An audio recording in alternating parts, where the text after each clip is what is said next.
Do you want to create more gratitude in your life? Do you want that feeling of appreciation for everything that you have that will give you a bit of peace as you go through your everyday?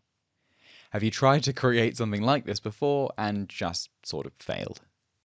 I have tried to install gratitude in my life multiple times, and none of it really worked until I figured out a few steps that I'm going to share with you now. And I'll share with you one at the end, which is sort of the base that all of this sits upon that you might not have expected. All right, so the first thing you have to do to create a gratitude practice is start noticing. Start noticing the good things. Start noticing what you want to be grateful for. If you look, you will find them. We are often conditioned externally to be critical, and also we have some sort of innate biological bias, which is good for our survival, but it likes to spot the negative things. It was useful when we lived in caves to notice, oh, there was a scary noise there, let me not go there again. And it's sometimes useful when we go into society and we do tests or work at jobs to focus on our mistakes and to learn from them. But the issue here is that all we do is just get so much negative feedback and we get used to looking for the negative. And you get what you look for. What you put your attention on grows. And so if you want to cultivate more gratitude, notice the things that go well in your life and put attention on them and appreciate them. And find more positive influences to put into your life. The world is full of negative influences. And I'm not saying just, put yourself in this positive bubble where you don't look at the harsh realities of the world. But if you look for positive influences, you will find them. For example, I worry about what we're doing to our planet. But there are lots of great YouTube channels out there that show wonderful efforts that people are taking to restore our planet. And it just gives me a bit of hope. And that's really important. And then the second thing you can do once you have noticed is actually express that gratitude. Express it out.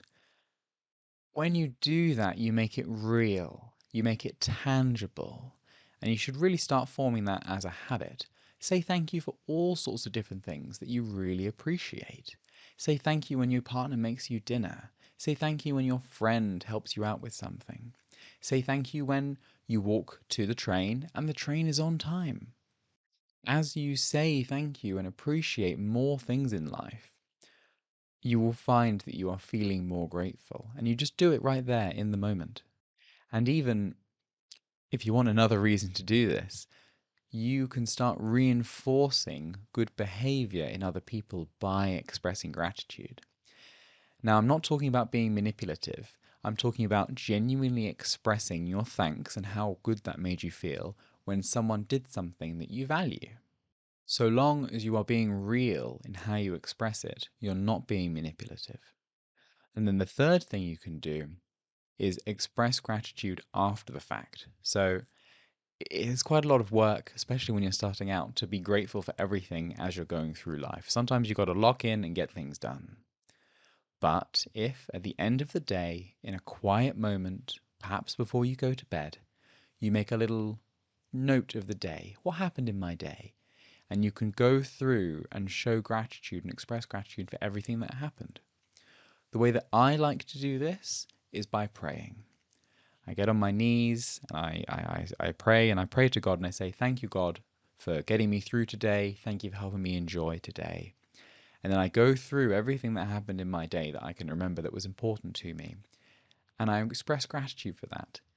Even the things that were difficult, in fact, especially the things that were difficult, because learning to become grateful for even the difficult things in life is really how you start getting that gratitude muscle working.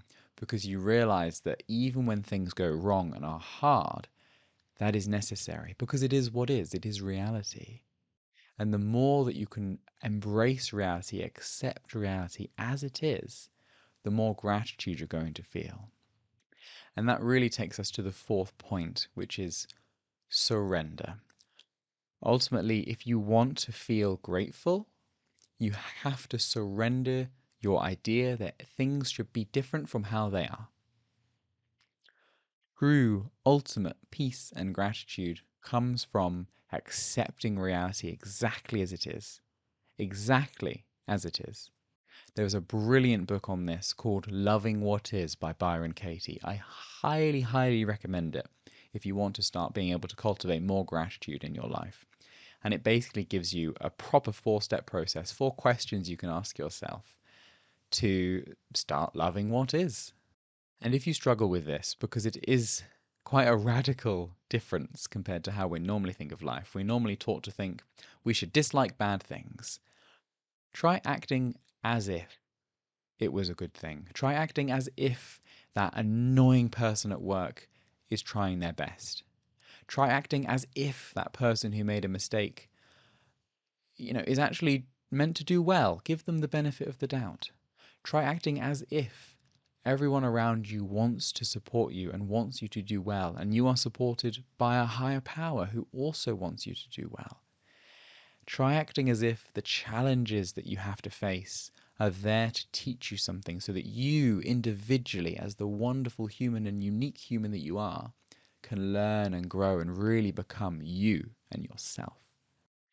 And that brings me to the very final point, which underpins all of this. You have to also give yourself permission to feel everything else. Gratitude is your natural state of being. But that doesn't mean you're going to be permanently in gratitude. Sometimes you're going to feel other things. And if you're constantly trying to be forced positivity or feel the gratitude when you're just not grateful, or suppress that anger or suppress that sadness, you're never going to be able to let your gratitude flow because you're too busy being repressed. And you're going to have blockages of all those emotions that you haven't expressed. So if you truly want to feel grateful, notice how you feel. And if you're not feeling grateful, allow yourself, give yourself permission to feel that. And it might be crap. And that's completely okay. Because when you feel those emotions, you'll let them out and they will go. Because all emotions are temporary. We are not our emotions. And as you've let that emotion out, it will not block you and your gratitude will come back and your peace will come back. And also, you have to be able to say no to the things that you don't want. True gratitude rests not just upon being able to express the other emotions, but also to enforce your boundaries against the things that you do not want. Loving what is doesn't mean you have to just take whatever life throws at you and not push back in the way that you want. It is a fine balance, don't get me wrong. But having solid boundaries and feeling all of your other emotions are the foundation of being able to have true gratitude, because then you're living as truly yourself. And the only way you can truly be grateful for life is when you realize you have the opportunity to fully be yourself and that you are capable of fully being yourself. Ultimately, there is no world out there that should tell you how to be. The only experience of the world is within you. And the brilliant thing about that is that you get to decide how you feel about things. What the world is, what the world does may be nice, it may not be nice, but you get to decide how you feel about it. And as long as you allow yourself to feel all the ways about it and ultimately lean into accepting things exactly as they are, you're going to realize that you have this well of gratitude inside of you that you can carry into every single area of your life. I have touched into this recently, and let me tell you, it's beyond wonderful. And sometimes I still feel angry or sad or miserable, but generally I feel really well because I have such a strong frame of who I am, and I am constantly expressing gratitude and surrendering for and to all of what life gives me. And you can have that too. If you notice what's going on within you, express it outwardly, express it privately and after the fact, and then ultimately accept it as it is. If you enjoyed this video, then please hit like and subscribe if you would like to see more content like this. Thank you very much for watching. Take care, and I will see you again soon.